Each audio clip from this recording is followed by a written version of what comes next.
Welcome to TechLeopard channel, and in today's video I'm going to show you how to uninstall apps in your Samsung TV. At first you have to go your TV home screen. You can see I'm already in my TV home screen. You can press home button from your TV remote. After that go to apps option and then scroll down. And at the bottom you can see app settings option, then just press OK button from your remote. And that's it. On the app setting option you can find here all the downloaded apps, and from here you can customize apps. Suppose if you want to delete Spotify apps from your TV, at first you have to just select it, and after select the app you have to scroll down.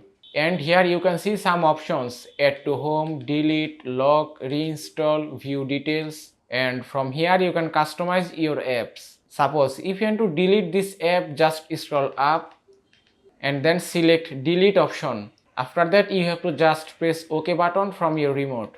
After that select delete option again and then press OK, and it's done. You can see your apps has been deleted successfully, and that way you can uninstall any apps from your Samsung TV. And that is how you can uninstall apps in your Samsung TV. I hope this video was helpful. If it was, please give it a thumbs up and don't forget to subscribe.